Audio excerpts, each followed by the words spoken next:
I wish it was for better reasons.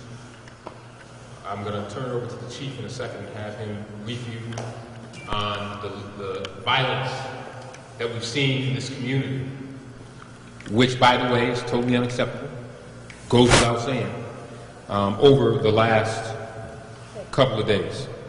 This is my 73rd day in office. I've been in office 73 days. In those 73 days, we've taken 124 guns off the street. I've been in office 73 days, and in 73 days, we've taken 124 guns off the street. We have a serious illegal gun problem in our community. We have to address it.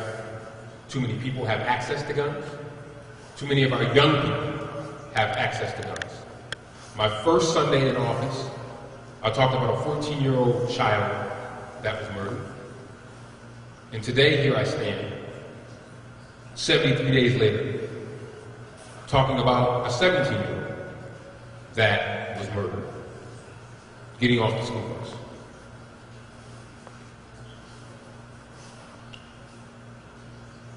We have lots of tools at our disposal that we will deploy. We are not just going to sit by and let this happen. I stated in my inauguration speech that the loss of any life to a homicide was unacceptable and that we have to value the preciousness of life. The last few days have demonstrated that for many people in this community, that is not the case. We're going to talk about the tools that we will be using at our disposal, but I want to be clear to the community. There is a segment of this community that is going to have to decide if a 17-year-old child dying or a 14-year-old child dying or 4 people being shot at one location is acceptable. I can deploy our pathways to peace workers. We have our recreation centers. We have a police department. That alone will not solve this problem. Parents, if your child is on social media doing things that provide a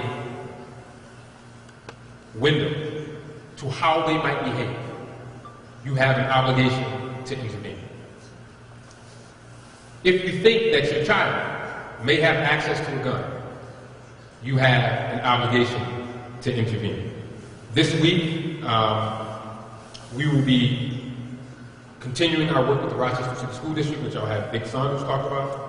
This week, I will be meeting with our federal, state, and local partners, U.S. Attorney's Office, County Sheriff, Rochester Police Department, U.S. Marshal, and other local, state, and federal partners to discuss particularly the flow of illegal guns that continues to flow into this community.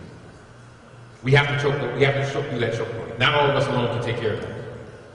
So we have to stop the flow, but we also have to provide opportunities for people to know that there is another path.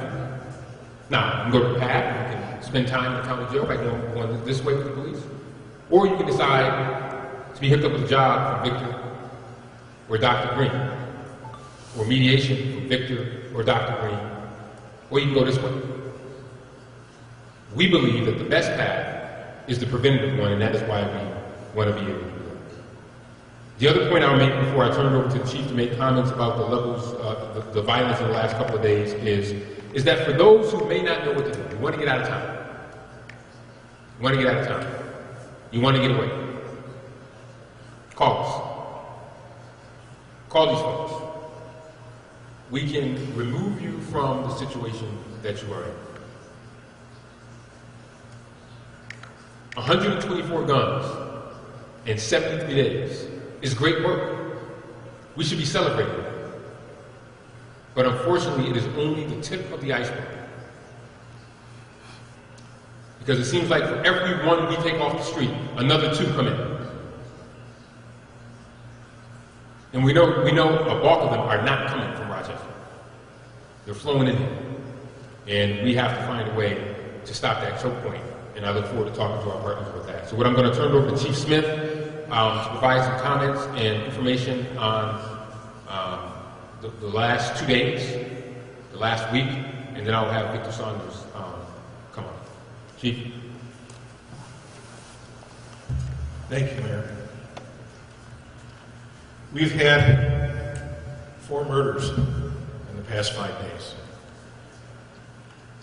Most of these, in fact, all of these, we've already done releases on because they're ongoing investigations and sensitive investigations. I really can't give much more detail than what we have already put out in our releases, but I will summarize them briefly. So the first one on March 8th was 25 Peckham Street, around 12:20 a.m. We responded for a shooting. When we arrived, we located a 30-year-old male victim suffering from a gunshot wound to his upper body. He was pronounced dead at the scene. Based on the investigation thus far, we believe the shooting was likely the result of a robbery or carjacking attempt. The next one was 184 Otis Street, Friday afternoon.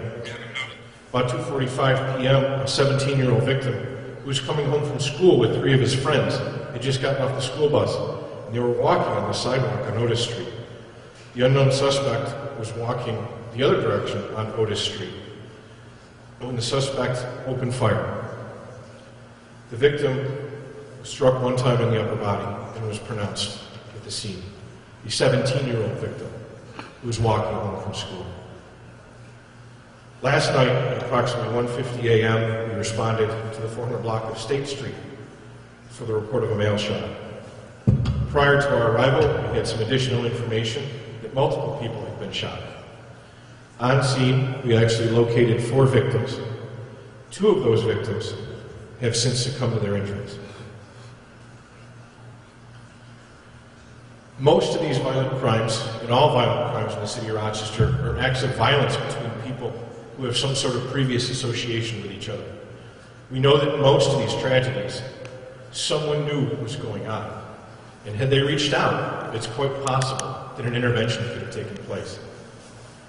Our research has shown that in 2022, nearly 100% of the shots fired in the city of Rochester have occurred in just 11% of our street segments.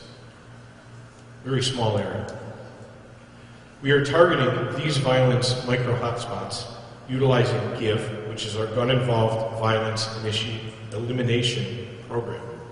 The program combines law enforcement resources from the RPD, New York State Department of Criminal Justice Services, the New York State Police, New York State Parole, the Monroe County Sheriff's Office, Monroe County District Attorney's Office, and Monroe County Probation.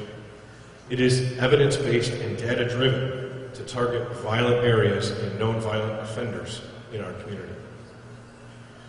I also realize the negative stigma attached to cooperating with law enforcement. However, in our community, we are fortunate to have numerous social violence prevention agencies to help people peacefully resolve conflict before it turns deadly. Agencies such as Pathways to Peace, SNUG, Save Our Youth, Rise Up Rochester, and the Center for Dispute Settlement are just a few of the many organizations that are available to help the citizens of Rochester. And we encourage anyone with information regarding feuds or potential feuds to reach out to these agencies before it's too late. The community needs to come together to end these senseless acts of violence. Most frequently, by the time the police department is involved, it is too late. Since the senseless murder on Tuesday, the Rochester Police Department has arrested 11 people for firearms-related offenses, just since Tuesday. This includes the arrest of a 15-year-old child for shooting and critically injuring another 15-year-old child in January. We will continue to investigate all acts of violence in the city of Rochester, and we continue to ask the community for assistance in holding these violent offenders accountable once we have introduced them into the criminal justice system. Thank you.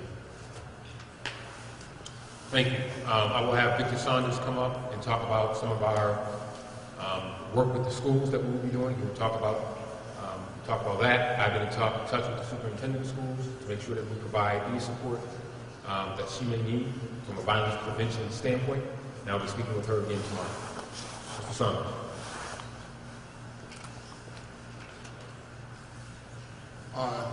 We are currently a city in mourning.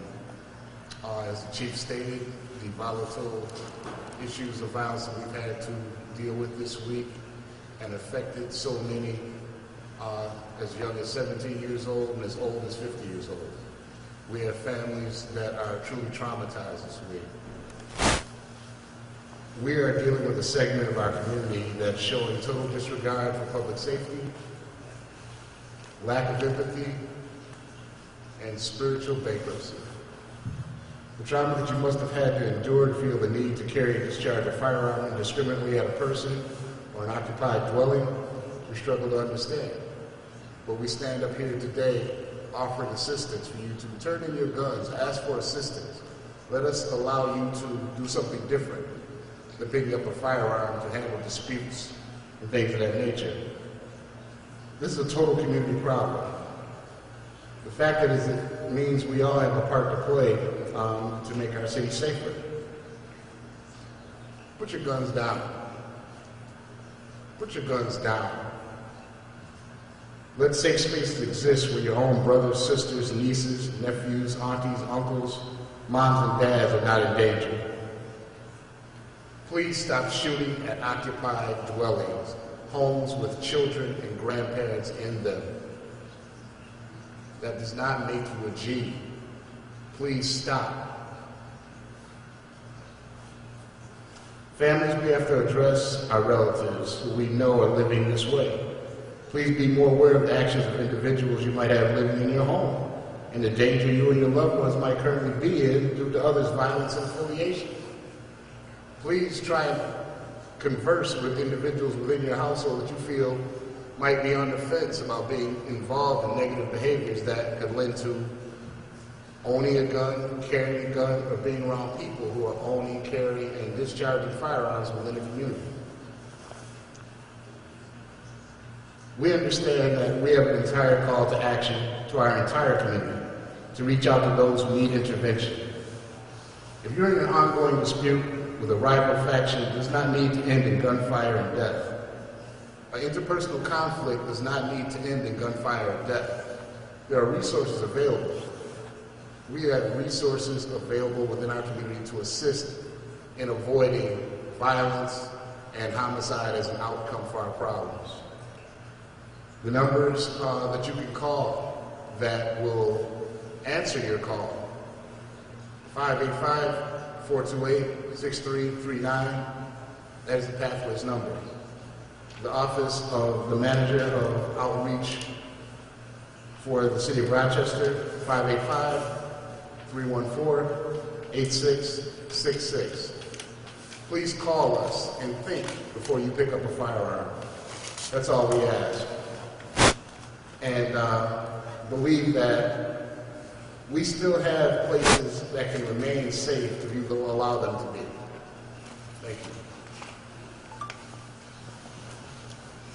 Under Vic's leadership, we have committed to providing the City School District with 11 pathways for peace workers to work hand in hand with our schools. When you have this many young folks involved in these types of behaviors, lots of it flows in schools. But there's also the other end, and you guys know that I've said that we need to make sure that our young people are working so hard that they won't have time to get in trouble. We have to provide them opportunity. Now, we're not going to tolerate folks shooting up houses and all these other things. That's why I showed the numbers about how many guns we got on the street. We're going to do both. We are not going to handle or tolerate folks going and shooting up guns and all those things. We're going to use every tool at our disposal to get these guns off the street, including holding our federal partners to the fire to help us stop this iron pipeline of illegal guns that are coming up and making their way to Rochester. But we can't get them all. We can't get them all. But 124 is a good number. We got a long way to go, but we need help with that. But in terms of jobs, opportunity, our Summer of Opportunity program is an opportunity for young people to get meaningful jobs and employment so they won't have to choose the streets for problems. Imagine if that 15-year-old knew that he could go into this program. There is another way, and it doesn't have to be violent. So I want Dr. Shirley Green to just touch on our job program. I've committed to this. I've said this from day one. that jobs for young people and opportunities for young people are going to be something that we are going to make available. We don't want there to be any excuses for there not being any positive opportunities for our young people to be able to take advantage of.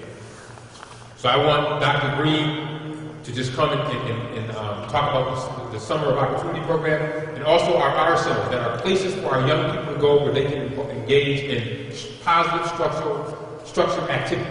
We're going to put more resources into that into those positive programs, because we think that's a way to stop a lot of the violence, prevention. And we're going to focus a lot on prevention. We're going to do prevention, but we're also not going to tolerate lawlessness on our streets. So Dr. Green, if you can just talk a little bit about the Summer of Opportunity program and the work of the honor centers, and then we'll take the questions. Good evening. As the mayor said, we have a Summer of Opportunity program, which is for students ages 14 to 20. We're looking to employ at least 600 students this summer. There's an application process that closes on March 26th. If you need help with going through that process, we've reached out to school counselors who can help the young people sign up. We also have a team in the Department of Recreation and Human Services that's going out to the schools to help young people get signed up for Summer of Opportunities jobs. We're working in tandem with Victor Saunders to make sure there's opportunities to work with those on probation as well to get jobs this summer. And as the mayor said, we want to make sure our young people have opportunities. In our art centers, we will have a plethora of programs and activities that can keep you in meaningful, engaged activities throughout the year. Thank you. Thank you. And for those folks who may not be youth, but you're coming home, you're doing a bid, call us. We have job opportunities where we can help you get placed. We're looking at the young population, but also the adult population. We want to make sure that people understand that there are more than the streets. So with that, I will take some questions. And if you have questions about specifics about the cases, I'll let the chief address those. And then I'll try to answer the ones that I can. Yes? Thank you. My first question is for Chief Smith, actually. Sir, when it comes to the investigations of the guns recovered, have you guys specifically found evidence that it comes from this so-called iron pipeline that is from out of state? When you recover these guns, especially if they're in the hands of teenagers, what specifically do you find that shows they're either stolen and also from out of state? How does that all work and look with how they're coming into Rochester? So with the help of our federal partners, we've recently been able to more effectively track guns coming into Rochester. So I can tell you there are certain states where gun laws are looser, where we know they're coming in from. Some down south, some such as Ohio is another big supplier. We recover a crime gun. A lot of times we're able to then analyze that gun and go back to other shots fired incidents. Correlate that gun was used in a shots fired at location A, a shots fired at location B, and unfortunately sometimes a murder that occurred somewhere else in the city of Rochester. Large percentage of our guns, last I had the numbers, still come from New York State, stolen from legitimate gun owners. So I can't stress enough, if you're a legal gun owner in the state, it is also incumbent on you to secure your weapons. Don't leave them in your cars. Don't leave them out in your house. Purchase a gun safe, purchase trigger locks, and be a responsible gun owner. So specifically, though, how does a gun that was manufactured or sold in Ohio or down south, how does it end up here? Is it a black market that you guys are on to, or people just traveling? Yes, exactly. People will go to the other states and purchase them and then bring them into New York and resell them. Is there anything that might be done differently at this point to obtain these guns now that Mayor Evans is taking office? Well, in conjunction with RPD?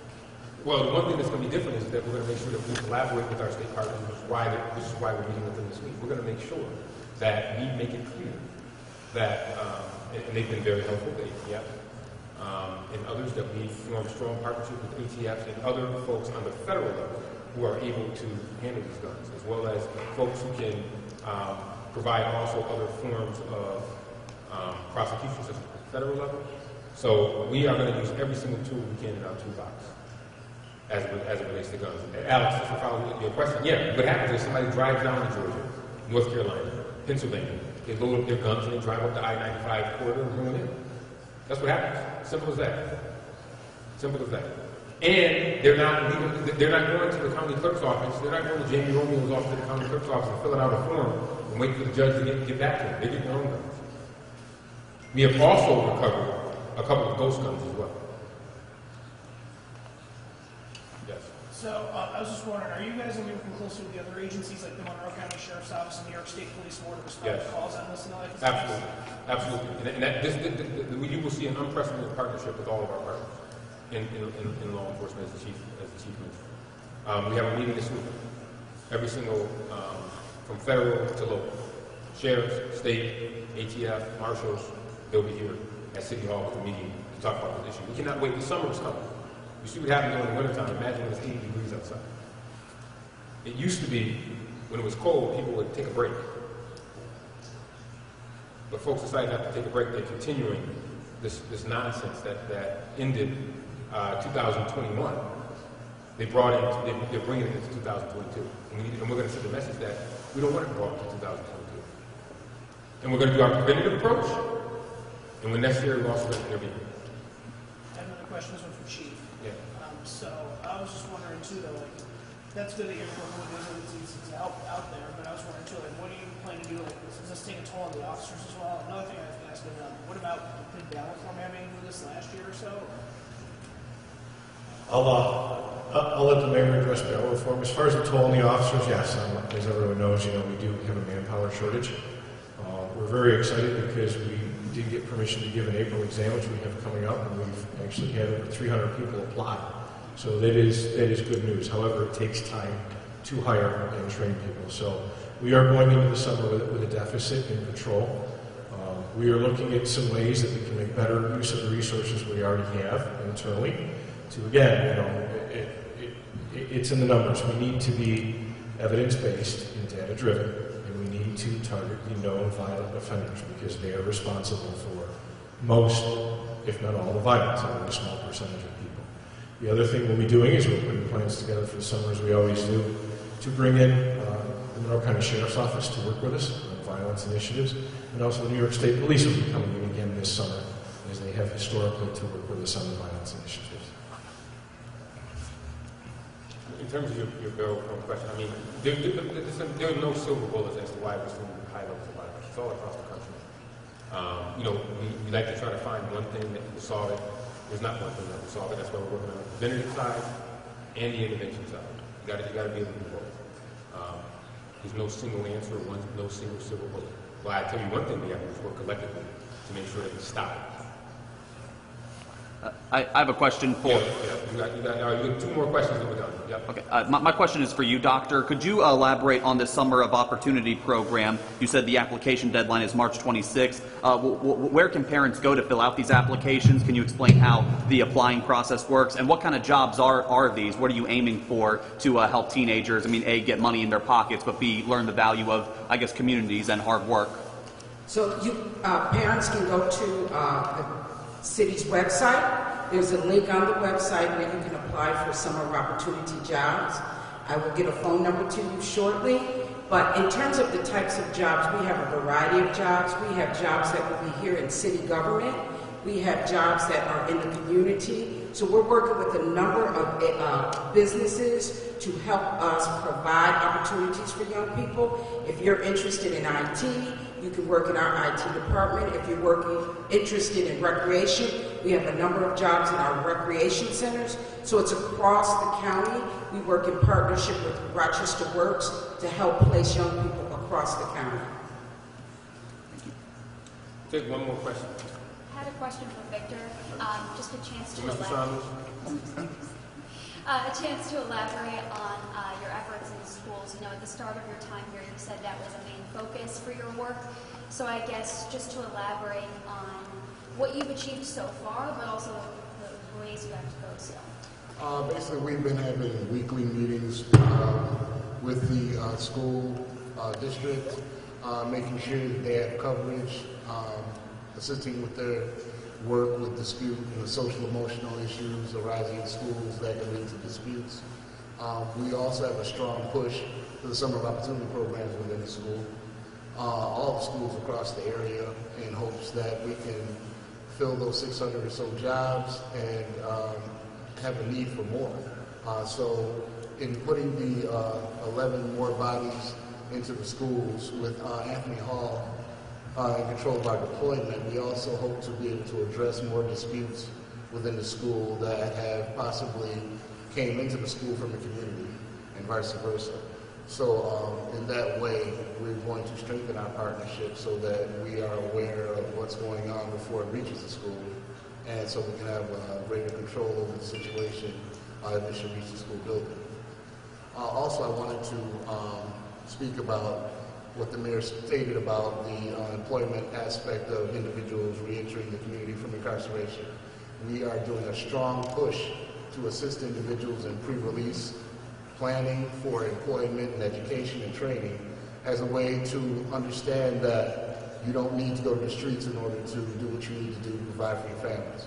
We want to make sure that individuals have an opportunity to be successful in a legal manner, and hopefully be able to let that trickle down, the message trickle down to other young individuals that that isn't the way to live, that the way to live is to offer yourself an opportunity to do something that you can respect yourself for, get paid for, and avoid going to the penitentiary or the cemetery over money. And Dr. Green can provide for you, Mr. Love, the number for summer opportunity. So the phone number to call is 585-428-6366. You can also go to www.rocsummeryouth.com to apply for the jobs. Thank you, ma'am. And again, I just want to reiterate, 428-639-6339, 428-6339, 314-8666, to get in touch with these folks over in our Pathways to Peace. And if you can't remember those numbers, always, those easy ones are 3311. I want to say that I want to thank you all for coming out on Sunday. And I was thinking with this, people often ask, what's the mayor going to do? Oh, I can't wait to see what he's going to do about violence. And the staff smiles because I always say, it's not what I'm going to do, it's what we are going to do. This entire community has a responsibility. Parents, students, larger community, broader community, we all have a responsibility to make sure that we work to keep our community safe. And all the answers are not going to come from City Hall. They're going to come from the community working together to stop this nonsense, to this violence, to this fratricide that we're seeing in our community. That's how we're going to be able to see change. So thank you so very much for being here tonight. Greatly appreciate it. Take care. Have a good rest of the Sunday.